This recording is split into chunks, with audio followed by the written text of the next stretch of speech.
Hello बच्चों, कैसे हो आप लोग। आशा करता हूँ सब लोग अच्छे होंगे और आपकी पढ़ाई भी अच्छी चल रही होगी। मैं हूँ आपका दोस्त मानस और आपका स्वागत करता हूँ जे ट्यूटोरियल्स में। तो नाइन्थ एग्जाम पास आ चुकी है, हमारे ऑलरेडी सेशन में कवर कर चुका हूँ, जैसे कि व्याकरण हो, राइटिंग स्किल हो, बराबर। तो आज की वीडियो में हम लोग स्टार्ट करने वाले हैं पोयम की सीरीज, जो कि हम लोग फर्स्ट पोयम लेने वाले हैं बेटी लागे जीवा, जो कि संतवाणी की फर्स्ट पोयम है, बराबर। तो ये वीडियो के बाद आपको किसी भी चीज में प्रॉब्लम रहेगी, जैसे कि हमारे ऑलरेडी जो वीडियो प्रोवाइड कर चुका हूँ मैं व्याकरण में, राइटिंग स्किल में, उसमें जो भी प्रॉब्लम होगा वो कमेंट में बताओ, वो भी आपका इश्यू सॉल्व करने का ट्राई करेंगे।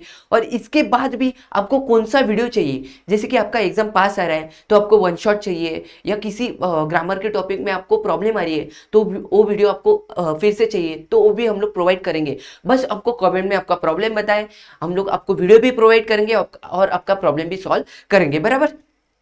तो चलो टॉपिक की ओर बढ़ते हैं, अपने पोएम की ओर बढ़ते हैं। पोएम पोएम है बेटी लागे जीवा, किसने लिखी है? संत तुकाराम ने लिखी है। तो ये पोएम में मेनली क्या है, ये पोएम में संत तुकाराम ने अपने आप को भगवान को मिलने की तीव्र इच्छा कितनी है उसके उसके बारे में बताया, और उसके बारे में बताने में हर एक कड़वे में उन्होंने हर एक का एग्जाम्पल लेके भगवान से कंपेयर करके उनकी कितनी तीव्र इच्छा है वो आपको बताइए, बराबर। ये सिंपल सा जो पोएम है बेटी लागे जीवा, उसका मीनिंग है, उसके मतलब पोएम में क्या है, एक्चुअल में क्या है, उसके बारे में आपको बताया, बराबर। आप नोटबुक लेके भेजिए, मेरे पास नोटबुक है, उसमें से मैं आपको कविता रीड करके उसका मीनिंग भी बताने वाला हूँ इसके बाद। और ये वीडियो के बाद आपको ये पोएम में कोई भी प्रॉब्लम नहीं आएगा, बराबर। तो पोएम क्या है देखो, भेटी लागी जीवा लागली से आस, पाहे रात्रंदिवस वाट तुझी। काय भेटी लागी जीवा, जीवा म्हणजे काय? मन. भेटी लागी म्हणजे काय? भेटण्याची तीव्र इच्छा।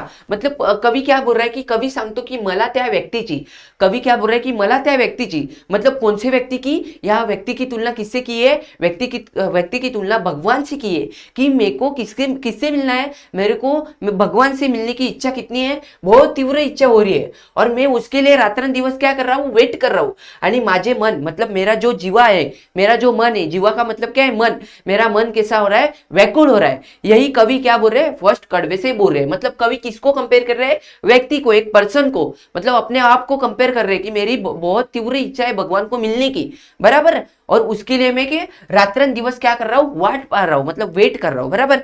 हिंदी में ज्यादा बोलने का प्रयास करूंगा, इंग्लिश मीडियम वालों का है ये पोएम, इसलिए इंग्लिश मीडियम वालों को, बहुत सारे स्टूडेंट को मराठी समझता नहीं, इसलिए 80% हिंदी में बताने का ट्राई कर रहा हूँ, बराबर। उसके बाद सेकंड कड़वा में क्या क्या बोला है कवि ने? कवि संत तुकाराम क्या बोलता है कि पौर्णिमेचा चंद्रमा चकोरा जीवन, पौर्णिमेचा चंद्रमा चकोरा जीवन, पाहत असे वाटुली पंढरीची, काय सॉरी, तैसे माझे मन वाट पाहे. काय? पौर्णिमेचा चंद्रमा चकोरा जीवन, पौर्णिमेचा चंद्रमा चकोरा जीवन, तैसे माझे मन वाट पाहे, तैसे माझे मन वाट पाहे म्हणजे काय? पौर्णिमेचा चंद्र, चकोरा जीवन। चकोरा जीवन मतलब क्या? चकोरा मतलब क्या? एक पक्षी होता है, चकोरा एक पक्षी होता है, वो क्या करता है, उसका नेचर क्या है कि वो पूर्णिमे में जो चंद्रमा आता है उसका वेट करता है, उसका क्या करता है, उसका वेट करता है, वो आने का वेट करता है।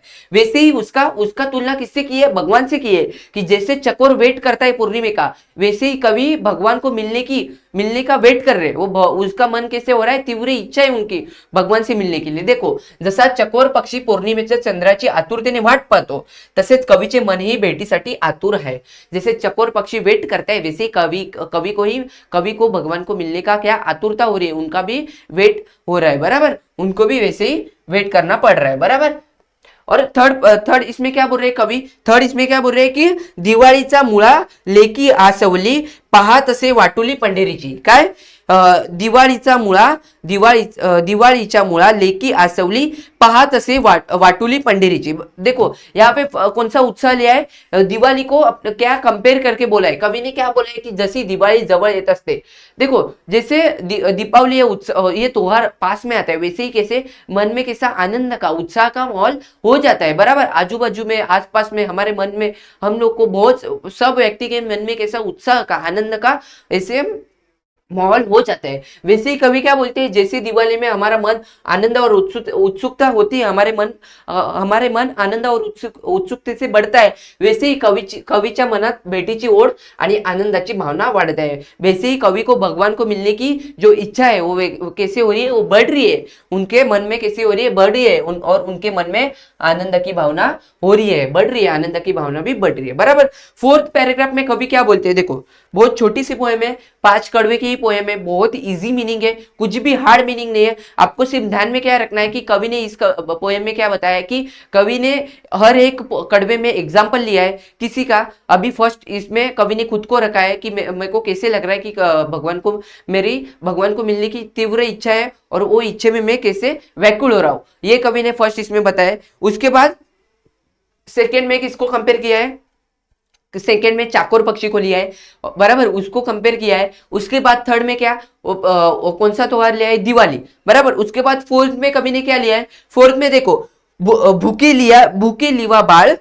लिवा बाळ अतिशोक करी, काय भूके लिवा बाळ अतिशोक करी, वाट पाहे उरी माऊलीची, वाट पाहे उरी माऊलीची। माऊलीची म्हणजे काय, माऊली का यहाँ पे कवि ने क्या लिया है मीनिंग, माता, मतलब आई, अपनी जो माता होती है, आई होती है, बराबर। उसका जो जब छोटा बच्चा होता है, छोटे बच्चे को कंपेयर किया है कि छोटा बच्चा जैसे आई मतलब अपनी माता माऊली का वेट करता है, उसको जब भूख लगती है तब, बराबर, छोटे बच्चे जब भूख लगती है वो क्या करते हैं, वो अपनी माता जो माता होती है उसका वेट करते हैं, बराबर। तो वैसे ही कवि भी कवि भी वेट कर रहे हैं किसका, बेटी का, मतलब उनको भगवान को मिलने का है, उसका वेट उनको उतना ही हो रहा है। और उनको क्या वो नहीं मिल पा रहे, उसके लिए वो क्या हो रहे, दुखी हो रहे, और उनका मन भी कैसे हो रहा है, आतुर हो रहा है, बराबर। तो ये फोर्थ कड़वे में बोला है, बराबर। मतलब अपना जो छोटा बच्चा है उसको कंपेयर करके कवि ने अपने बारे में बताया कि मेरे को भगवान को मिलने की कितनी तीव्र इच्छा है, उनको छोटे बच्चे से कंपेयर करके उन्होंने बताया, बराबर। सिंपल सा है, बहुत ही सिंपल पोएम है। लास्ट कड़वे में कवि क्या बोलते हैं कि तुका म्हणे मज लागेल इसी भूक, तुका क्या बोल रहा है, मज लागली सी भूक, मज म्हणजे काय, मला, बराबर। दाऊनी श्रीमुख दावी देवा, बराबर। ये अपना लास्ट कड़वा है। लास्ट कड़वे में कवि संत तुकाराम क्या बोलते हैं कि या कड़व्यात काय बोलले आहे, संत तुकाराम बोलतात की मला देवाच्या भेटीची खूप तीव्र ओढ लागली आहे, मला काय मतलब मेरे को भगवान को मिलने की बहुत ही तीव्र इच्छा हो रही है, बराबर। उसके लिए कवि क्या कर रहे हैं, प्रार्थना कर रहे हैं,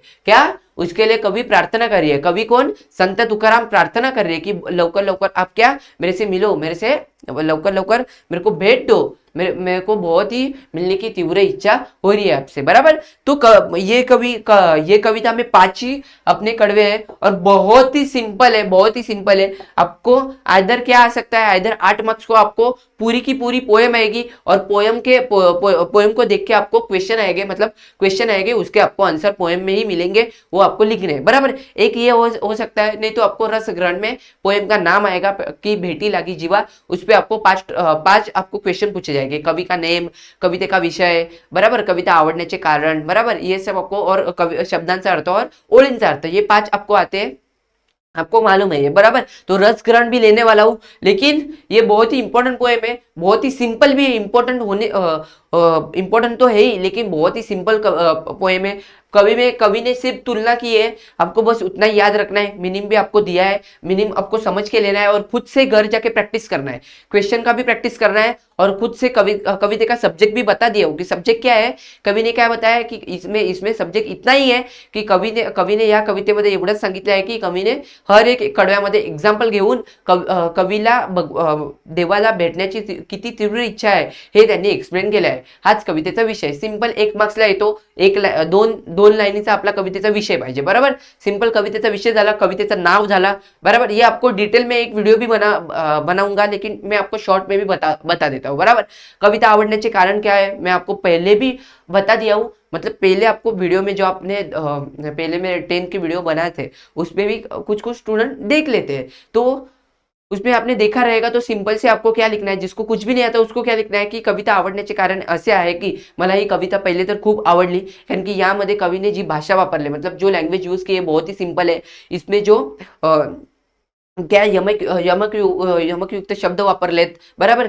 जो शब्दांची रचना आहे खूपच सिंपल है, त्यामुळे ही कविता मला आवडली. ये आपका फर्स्ट लाइन 2 पॉइंट हो गए. उसके बाद आप क्या लिख सकते हो की कवीने यामध्ये की वर्णन केलं आहे, स्वतःला वर्णन केले आहे की कवींना भेटायची खूप तीव्र इच्छा आहे. हे मला खूपच आनंददायी वाटलं आणि खूप प्रेरणादायक वाटलं, खूप मनाला शांती देणारं वाटलं. आणि कवींनी जे सांगितले कवितेमध्ये ते खूप माझ्या मनाला प्रसन्न झालं. ये आपको लिखना है. ये भी आपको 2 मार्क्स को आता है, आपको 1 मार्क्स तो कहीं भी मिल ही जाएगा. और एग्जामिनर अच्छा अच्छा रहेगा तो आपको 2 में से 2 भी दे सकता है. क्यों नहीं देगा. बहुत ही सिंपल, आपने 4 पॉइंट लिखे तो आपको 2 मार्क्स मिलने ही मिलने. यहाँ पे मार्क्स कटने की गुंजाइश नहीं होती, सिर्फ आपको 4 पॉइंट लिख के आने होते, बराबर. और वो वैलिड होने चाहिए, बराबर. बहुत ही सिंपल है. ये हो गया आपका कविता आवडण्याचे कारण. उसके बाद शब्दांचा अर्थ बहुत ही सिंपल है. जो डेली यूज के शब्द है, मजा मतलब माझे, बराबर.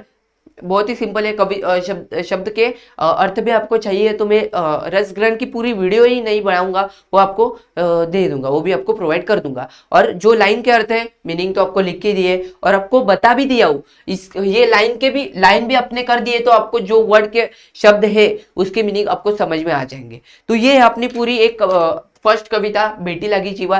कुछ भी डाउट रहेगा कमेंट में बताओ. और जो भी आपको वीडियो चाहिए, नेक्स्ट वीडियो कौन सी चाहिए, व्याकरण कौन सा टॉपिक आपको नहीं आता, कौन से टॉपिक में प्रॉब्लम आता है, राइटिंग स्किल में कौन से प्रॉब्लम में प्रॉब्लम आता है, वो आपको बताओ. नहीं तो आपको कौन सी वीडियो और चाहिए कि पैसेज से आंसर कैसे फाइंड करते हो वो चाहिए तो वो बताओ. स्वमत कैसे लिखते हैं वो चाहिए वो बताओ. नहीं तो रस ग्रहण में पूरा 1 शॉट चाहिए, एक वीडियो चाहिए, जैसे भी चाहिए आपको कमेंट में बताना चाहिए. क्योंकि आप लोग का जब प्रॉब्लम बोलोगे तभी हम लोग को समझेगा और तभी हम लोग आपका प्रॉब्लम सॉल्व करने का ट्राई करेंगे, आपको वीडियो प्रोवाइड करने का ट्राई करेंगे, बराबर. तो आज के लिए बस इतना ही. मिलते हैं नेक्स्ट वीडियो में. अपना नेक्स्ट वीडियो संतमणि की सेकंड पोएम रहेगी, नहीं तो दूसरी भी पोएम मैं ले सकता हूँ, बराबर. तो कविता सीरीज में जारी रखें. आज की वीडियो यहाँ ही समाप्त करते हैं. मिलते हैं नेक्स्ट वीडियो में. तब तक के लिए बाय बाय, टेक केयर.